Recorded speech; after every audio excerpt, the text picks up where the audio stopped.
7:37 de la mañana, gracias por la sintonía, seguimos. Dejemos la parte económica, tributaria, que la abordamos hace minutos con Ana Patricia Muñoz en este espacio, y hablemos de la parte jurídica, la parte constitucional.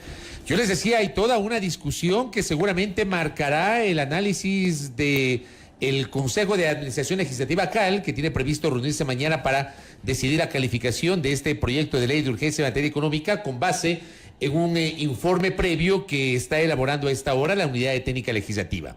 ¿Es o no constitucional? Aquí hay una discusión, Belkis, sobre la unidad de la materia, ¿no? ¿Qué es unidad de la materia? ¿O qué es?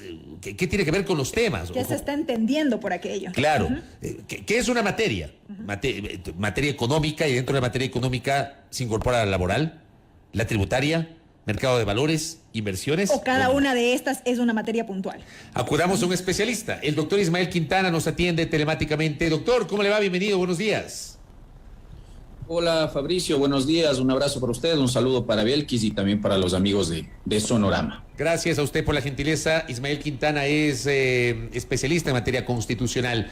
A ver, ¿es o no constitucional este proyecto a priori? De lo que usted seguramente habrá revisado, tomando en cuenta esta discusión que ha germinado fundamentalmente en el mundo digital, sobre la unidad o no de la materia o la multiplicidad de temas que tiene este proyecto de ley. Doctor Ismael Quintana.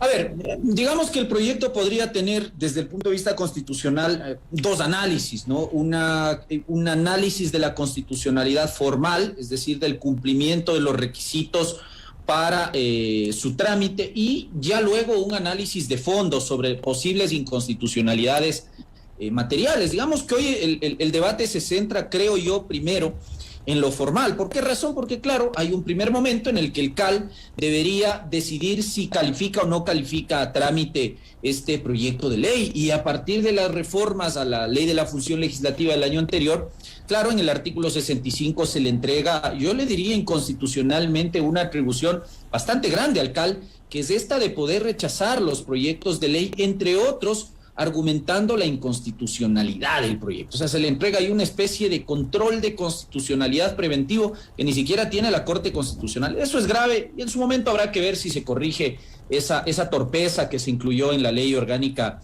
de la función legislativa. Pero, sin duda alguna, el CAL tiene la facultad para revisar el cumplimiento de los requisitos. Y esos requisitos están en el 136 de la Constitución. Verificar que quien propone la ley tenga la iniciativa, en este caso Lazo la tiene, y luego otros, ¿no? La exposición de motivos, un articulado concatenado y desarrollado, y finalmente la que más nos está preocupando ahora, que es este tema del cumplimiento del requisito o de la observación del principio de unidad de la materia. Yo le diría, de lo que he revisado en el proyecto de ley, hay una exposición de motivos donde se está argumentando, creo yo, con corrección, el cumplimiento de este requisito. Es decir, a mi modo de ver, se lo cumple, argumentando además o fundamentándose en varios precedentes de la Corte Constitucional. La Corte ha entendido que el cumplimiento, y me refiero a la Corte anterior, a la que se llamaba Corte Cervecera, y a la Corte actual, han entendido ambas Cortes que el cumplimiento de este requisito no se restringe a un formalismo en el cual el legislador tenga que verificar, por ejemplo, que el proyecto de ley trate sobre solo un tema. Por ejemplo, si es que vamos a hablar de una ley laboral, pues que solo en ese proyecto de ley se incluyan temas laborales. La Corte ha dicho que la temática puede ser diversa, pero que debe haber un hilo conductor, un eje transversal que vaya relatando todo el proyecto de ley, donde usted en los diferentes articulados o capítulos del proyecto encuentre que hay una conexión. Entonces la Corte no ha rechazado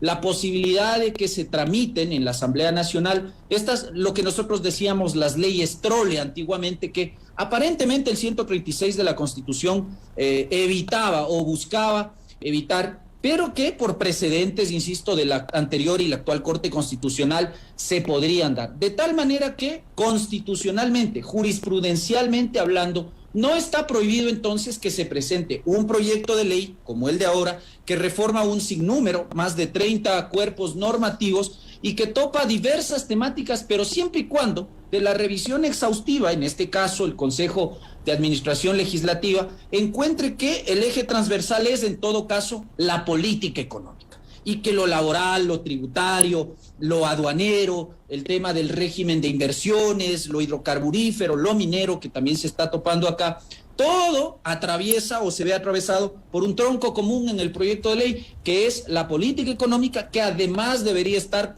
jurídicamente ajustada al Plan Nacional de Desarrollo. Si es que eso se verifica, el proyecto de ley debería ser calificado a trámite. Si usted me pregunta a mí, creo que la ley cumple con este requisito formal y por lo tanto más bien el debate debería ser otro, ¿no? El debate de fondo, donde ya, como usted decía, en las redes sociales se empieza a ver una discusión principalmente en el aspecto de la alternativa del nuevo código laboral, llamémoslo así. Economista, buenos días. Si no, bien doctor, no me le cambie el título al doctor. Me quedé en el cargo de la entrevista anterior. Doctor, muy buenos días, corrijo. En efecto, usted ha hecho referencia al tema del hilo conductor y allí saltan diferentes visiones respecto de cuál sería el hilo conductor de esta propuesta de ley. Usted ha hecho referencia a que sería la política económica o la materia económica como tal. Pero, por ejemplo, la asambleísta Natalie Arias en declaraciones en los últimos días ha dicho que para poder explicarlo debe todo referirse al mismo punto, que en este caso, desde su punto de vista, es la creación de empleo de calidad. Bajo esta lógica, no cabría esto de la unidad de la materia porque hemos visto, y conversábamos justo con Fabricio sobre este tema hace unos minutos, hemos visto que este proyecto de ley está dividido en al menos 3 ejes y uno de ellos tiene que ver con todo el régimen tributario. Entonces, allí como que esta visión del asambleísta Arias no tiene o guarda tanta relación con este eje de este proyecto de ley, con lo cual no se concebiría esta unidad de la materia. Digamos que a mí me llamaría la atención porque entonces se entendería que los legisladores del bloque oficialista no han revisado el proyecto de ley ni han leído la exposición de motivos que está en el propio proyecto de ley, donde se hace mucho énfasis en que este tema de la generación de nuevas fuentes de empleo tiene que ver con el mejoramiento o la corrección de varios aspectos que tienen que ver con la política económica. Es decir, si usted lee integralmente, porque lo que aquí se trata es que se haga un análisis integral de todo este proyecto de ley tan grande, más de 300 artículos, y el espíritu de eso, y no solo el espíritu, está expresamente detallado en la exposición de motivos, es la política económica. Entonces a mí me llamaría la atención que la asambleísta Arias, que además entiendo es miembro del CAL, analice este tema o restringe el asunto solamente a la creación de fuentes de trabajo, porque si nos vamos por esa interpretación, que no es mía, sino de la asambleísta, según lo que usted me está señalando, pues entraríamos ahí sí en un campo muy peligroso, porque si el tema es solamente enfocarnos en darle a este proyecto una visión eminentemente laboral, pues claro, uno podría empezar a decir, entonces, ¿qué tiene que ver el tema hidrocarburífero? ¿Qué tiene que ver ahí el tema petrolero? El asunto de la eliminación de aranceles en la importación de ciertos productos. ¿Qué tiene que ver incluso la política tributaria? Que constitucionalmente, además, por ejemplo, está separada de la política económica, como la política monetaria y otras. Entonces, claro, si vamos a darle esa interpretación o ese enfoque, pues probablemente estamos entrando en la prohibición del artículo 136. Es decir, en todo caso acá, digamos, poco debe importarnos la interpretación que le ha dado la legisladora Arias, porque hay que ceñirnos a lo que ha establecido el proponente del proyecto de ley en el proyecto de ley. Y en base a lo que ha establecido el proponente, es que se tiene que calificar este proyecto de ley, que además, vea, yo creo que no deberíamos enfrascarnos en esta discusión eminentemente formal, porque creo yo que hay aspectos de fondo que sí deberían o ameritarían una discusión mucho más importante, como por ejemplo este tema de mantener paralelamente un código del trabajo con una nueva o alternativa, como ellos han llamado, ley laboral, y todo lo que ahí se está incluyendo. Pero esos son debates ya de fondo que podrían darse en el seno de las comisiones y ya luego en el pleno para tratar de corregir lo que yo creo que se debería corregir en ese proyecto de ley. Pero si es que nos quedamos en el aspecto, entrampados en lo formal, de si cumple la unidad de la materia, que si deviene de la política económica, bueno, entonces, claro, si es que hay un rechazo eventual al CAL, porque no se descarta esa alternativa, diríamos, yo además creo que esa es la posibilidad más cercana, que el CAL no califique el proyecto de ley, incluso vista la composición actual del CAL. Y claro, yo creo que el gobierno además apunta y juega a eso, ¿no? Es decir, a presentar un proyecto de ley que al menos genera esta discusión formal y que en esa discusión formal pues el CAL podría no calificar el proyecto de ley y con eso dar fundamento suficiente para, conforme el 195 del Código de la Democracia, someter el proyecto de ley a consulta popular, lo cual es una apuesta política bastante complicada, ¿no? Ya le voy a preguntar también eso, porque casi que usted me ha leído la mente. Ese tema también tenía para la parte final de este diálogo, pero usted también pone en el tapete de la discusión, dejando digamos, este debate sobre la unidad de la materia, que usted nos ha explicado su posición. Y claro, esto ya queda en el terreno del CAL, en donde no sabemos qué va a pasar mañana. A priori, Es que, hay 2 votos. Le cuento, doctor, a priori, de los 7, hay 2 seguros por la calificación. Natalia Arias de Creo y la asambleísta Joana Moreira de Izquierda Democrática. Y habrá que ver también cómo vota Virgilio Saquicela. No, claro. Yo creo que Saquicela también va por ahí, ¿no? Saquicela es de la bancada del bloque. Yo le diría que hay 3 votos a favor, 3 en contra, y probablemente el que podría definir es el de la asambleísta Bella Jiménez. Claro.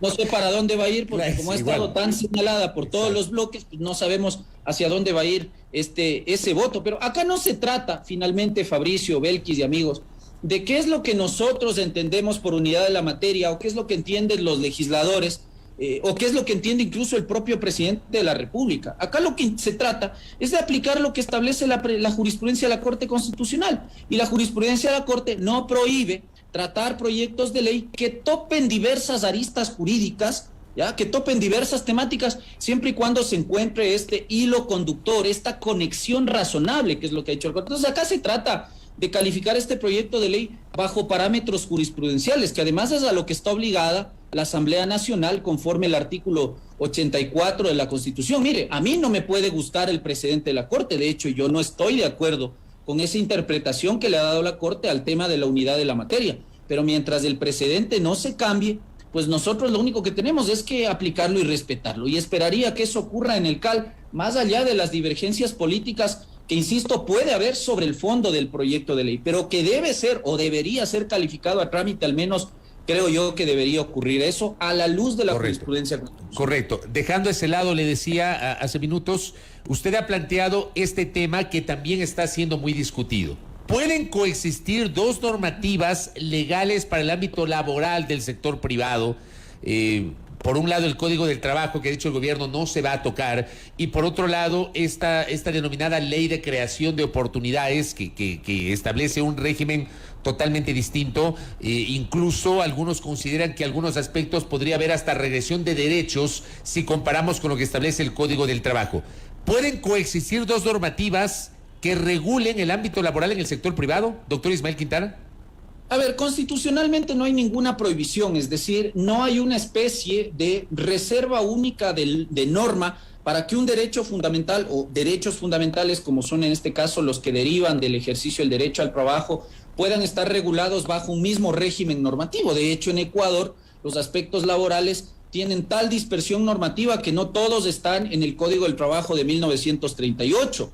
Las relaciones laborales entre los funcionarios públicos y el Estado se regulan en su mayoría por la Ley Orgánica de Servicio Público, en otros casos por la Ley Orgánica de Empresas Públicas y los reglamentos de las diversas empresas públicas. La Ley del Artesano regula aspectos laborales de ese gremio de producción. Por supuesto, el Código del Trabajo, por otro lado. Incluso hay aspectos laborales que están regulados por acuerdos ministeriales. Es decir, ese argumento de que no pueden pervivir 2 cuerpos normativos que regulen el mismo tema, me parece que no tiene justificación constitucional.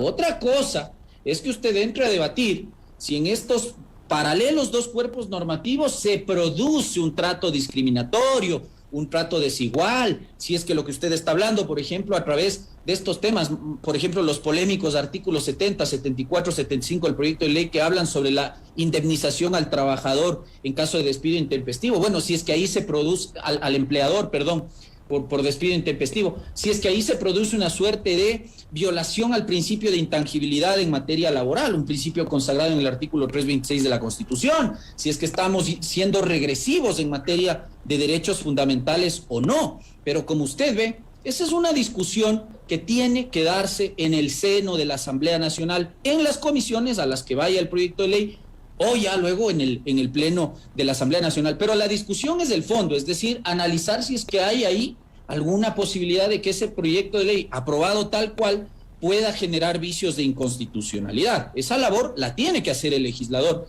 en su potestad constitucional deliberativa, de discusión, pero negar un proyecto de ley con el argumento de que no pueden haber paralelamente dos regímenes normativos en materia laboral, eso sería desconocer lo que se ha hecho clásicamente en Ecuador, y creo yo con razón, creando diversos regímenes normativos en torno a un mismo tema. Es como que usted me diga, entonces los aspectos tributarios deben estar solamente en la ley de régimen tributario, entonces no puede haber otra norma que cree, modifique o extinga tributos, porque solo debe haber la ley de régimen tributario interno, y resulta que usted aspectos tributarios los tiene incluso en el COTAD. Entonces ese argumento no tiene sinderesis ni sustento jurídico, Fabricio. Doctor, sobre el debate de la regresión en derechos, a su juicio, ¿este proyecto del gobierno nacional vulnera derechos plenamente adquiridos a favor de los trabajadores?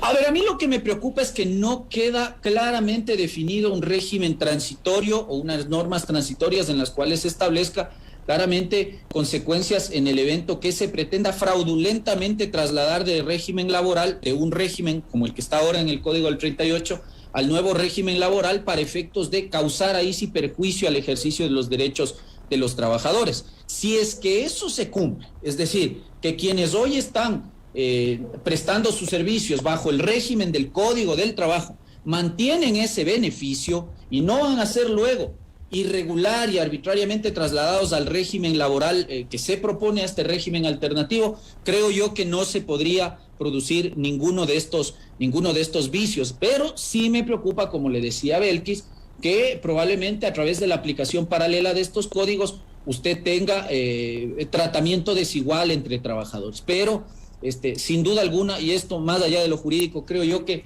entre no tener trabajo y tenerlo bajo las propuestas nuevas y paralelas condiciones laborales, me parece que sí hay una diferencia, pero como usted ve, esta es una discusión más que jurídica de conveniencia. Entonces, creo yo que sí hay que corregir ciertas cosas, habría que ajustarlas, principalmente en estos temas de los despidos intempestivos, de las indemnizaciones y ese tipo de cosas que son las que están generando mayor discusión. Poner un poco de ojo, por ejemplo, en el tema de la contratación por horas para no violar el 327 número 1 de la Constitución. Que no se puede contratar por horas, está prohibido expresamente por la Constitución.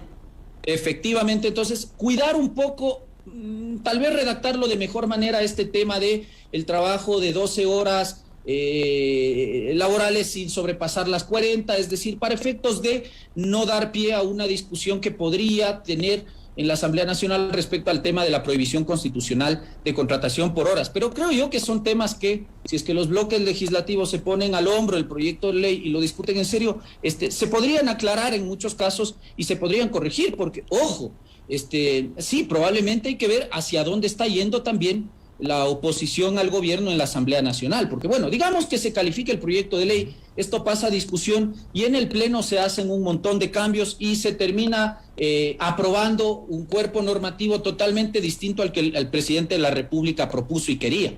Claro, esto luego irá al veto presidencial y entonces no sé ahí a dónde va la oposición legislativa, porque claro, si es que el presidente vuelve a introducir en el veto presidencial los textos originalmente propuestos, a la Asamblea se le pone cuesta arriba insistir en el texto aprobado en segundo debate, porque se necesita 2/3 de los votos, 91 votos, y eso muy difícil lo va a tener también la oposición, de tal manera que ahí el mero transcurso del tiempo podría hacer que se entienda como un allanamiento al veto presidencial. Entonces, sin lugar a dudas, aquí por el esquema de colegislación que tenemos establecido en la Constitución, el que tiene las de ganar es el presidente de la República, nos guste o no, eso está establecido en los artículos 138, 139 de la Constitución. Por eso es que creo yo que la gran apuesta de los bloques políticos es, en todo caso, deshacerse del proyecto de ley en la fase del CAL, porque será lo más fácil, pero se deja abierta ahí la posibilidad de una consulta popular. Eso sin duda alguna. De acuerdo, y con esa parte quiero cerrar. ¿Por qué usted dice deja abierta la posibilidad de una consulta popular? Vamos a suponer que no pasa la fase de calificación, o vamos a suponer que pasa, pero finalmente la Asamblea decide negar el proyecto de ley, porque digamos hay un antecedente. En octubre, si mal no recuerdo, 2019, la Asamblea en un domingo en la tarde con 70 votos justos decidió negar y archivar un proyecto económico de 400 y pico de artículos que envió el proyecto el gobierno de Lenín Moreno, y luego de eso se vieron obligados a enviar un proyecto más pequeño solamente en la parte tributaria para que la Asamblea lo pueda aprobar. Pero digo, ¿por qué usted sostiene que el camino sería la consulta popular? O sea, si la Asamblea no se pronuncia o devuelve o rechaza el proyecto, ¿esa sería la alternativa del gobierno con ese argumento, doctor Quintana? Es que, a ver, una visión de lo que ocurra en el CAL ya le puede dar a usted como presidente de la República o como gobierno también una visión de lo que podría darse en el Pleno de la Asamblea Nacional. ¿Por qué le digo? Porque el artículo 195 del Código de la Democracia establece que el presidente de la República puede someter a consulta popular proyectos de ley que hayan sido negados o rechazados en la Asamblea Nacional. En este caso, un rechazo por la vía del CAL podría abrir la posibilidad a que esto sea llevado a consulta popular, pero eso es una apuesta bastante grande, porque ¿qué tal si en la consulta popular el resultado es a lo Sixto Durán Ballén? Es decir, tú llevas este tema a consulta popular y la ciudadanía te la va diciendo que no. Ahí sí que estás frito, porque la voluntad ciudadana en consulta popular es de inmediato y obligatorio cumplimiento, pero ya ha ocurrido casos en los cuales la ciudadanía le dice no al gobernante y el gobernante igual presenta el proyecto de ley en la Asamblea Nacional. Así que esto tampoco es que la consulta popular es